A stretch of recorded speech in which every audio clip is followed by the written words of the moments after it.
Alright y'all, welcome back to the channel and to some more buckshot patterning. Or I guess we might be able to say predator patterning as well, since that's kind of my train of thought here, that this might be a really good predator combination. Now we've seen some surprisingly decent performances out of these shells, and this choke has kind of been borderline so far. We haven't really found what it really likes, but who knows, this combination could really work out for us. But as for the shells I brought out here today, I got out some more of these, the little Federal Shorty Shotshells. These ones are the 12 gauge, 1 3/4 inch, 15 pellet load of 4-buck, moving about 1,200 feet per second. Now, the Shorty shells are not really known for, hunting reasons. They're more so a range plinker or give you the option to run a bunch more shells in your home defense shotgun. But we have seen some surprisingly decent performances from these out at 40 yards or so. That would be plenty good enough for a coyote or a fox. So we'll see what we can get out of them at 40 through this combination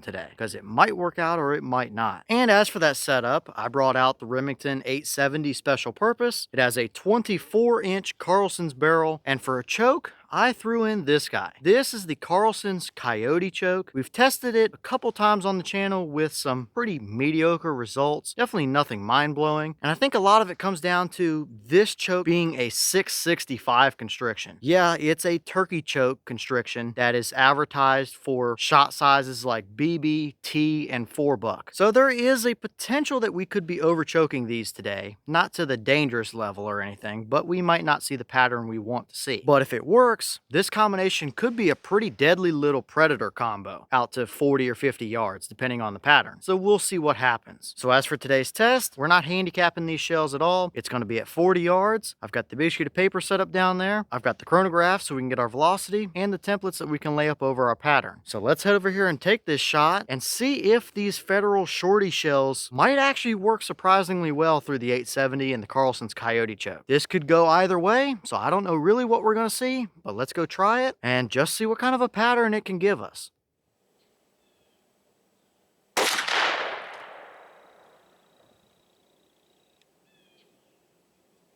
Alright, that shell gave us 1263 through the chrono. The boss claim is 1200, so definitely not bad at all for a 24-inch barrel, although they may have tested these through a shorter defensive style barrel to get that number. But 1263 for a load of 4-buck is nothing to slouch at. So we have more than enough energy down at 40, but what kind of a pattern did it give us? Let's go check it out and see what we got. Alright, so now we're down here at our 40-yard paper, and this is what we got. The white dot was the point of aim. The paper's 36 inches wide by about 45, 46 inches tall or so. And we had 14 out of the 15 pellets actually hit the paper. The 15th might have been a flyer, or maybe just a little bit low off the bottom there, since it does look like our core definitely hit a little bit low. But as for the pattern, it's pretty interesting because it's kind of on the fence here. We definitely had a few flyers, as you can see up there at the very top, without a doubt, but our core down there isn't terrible, all things considered, for what this shell is. Now, I did measure the overall size of the pattern from the very bottom pellet on the very edge of the paper down there all the way up to the top flyer up here is right at 44 inches. But we had a 27-inch spread for what you see from the white dot and below down to the bottom of the paper, which is our main majority core area of the pattern. And 27 inches for 12 pellets worth of 4-buck out of a mini shell, that's not bad whatsoever. Now, it is a little bit more of a vertical column of shot than it is a nice round circular pattern of shot, but that is technically good enough to get you a coyote or something with. And would I ever try this? Probably not, but at mid to high 1200 feet per second range, if you needed to, you could take a deer with that too. I wouldn't suggest it. I wouldn't be the one to try it, but it could get the job done if you needed it to with that kind of a pattern at that kind of a velocity. So definitely not the best 4-buck pattern we've seen by a long shot, but considering how tight the constriction is in that coyote choke and these being a shorty shell, I think that's pretty reasonable. So let's throw a couple templates up and get a little bit better of an idea of how it actually performed.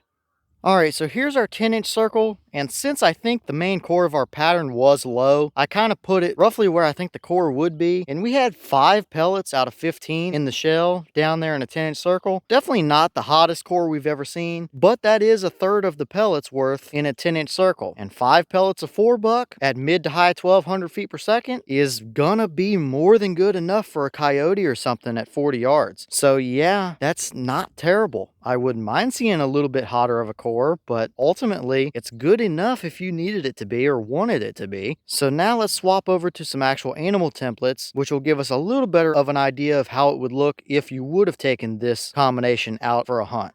All right, first up here, we'll put the deer template up solely for a size reference, although I probably wouldn't be the one to use these shells on a deer unless I absolutely had to for whatever strange reason. But you can see we do have several of them right through the vitals. So technically speaking, it would be a dead deer. But let's switch over to the hog template, which is a much better size representation and stuff for the predator hunter, like coyotes and stuff, because I think that'll give us a little bit better picture than the deer template.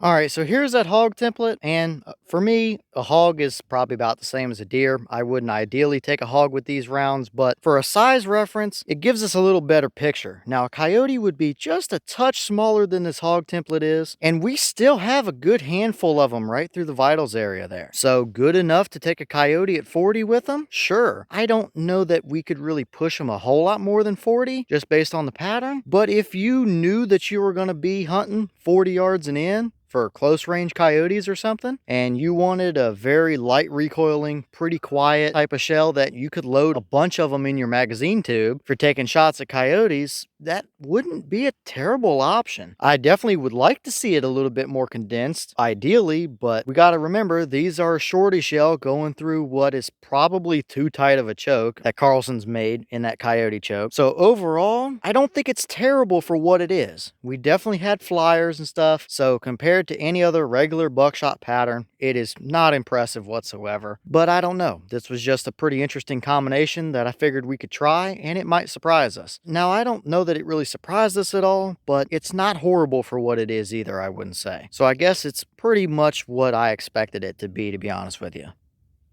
And here's the wad from that shell. It's the same kind of half-length short wad that Federal uses in a lot of their buckshot shells here recently. We know these are some pretty decent wads for what they are, and it looks perfectly fine for going through that tighter coyote choke. Nothing stuck down in there, no pinholes, rips, tears, anything like that. Looks very much normal, and I think it probably did about as good as what it could have done for us today, all things considered. But the wad, definitely nothing out of the ordinary. All right, y'all. Well, what did you think about that performance right there? In the grand scheme of buckshot tests like that, is it a fantastic pattern? Definitely not. We've seen tremendously better out of your regular old 2 3/4 or 3-inch or whatever 4-buck shells, without a doubt. But this is a pretty cheap shorty shot shell going through what is probably a little bit too tight of a constriction of choke in that coyote choke. So ultimately, I really don't think it's too terrible, all things considered. Is it anything so special that I would immediately go out and switch to this combination if I was on a coyote hunt or something? Definitely not. But it's always interesting to test this kind of stuff because you never know what you're going to get or what might surprise you in these little bit more oddball combinations. So I guess leave your thoughts in the comments. Is that about what you expected to see? Were you surprised one way or the other? Have you tried to pattern any of these Federal Shorty 4-buck shells, or have you run the Carlson's coyote choke? And if so, what kind of results have you seen out of them? And is there another shell or choke combo that you want to see us try with these Shorty 4-buck or Carlson's coyote chokes? Let me know all that down below. But with that being said, I got some more testing to get done for you guys, so I'm going to get back to it. As always, we have the channel Instagram as well as the mailbox where you can send stuff if you'd like. All that information will be in the description if you're interested in it, but I'm going to get back to it, so I'll see y'all in the next one.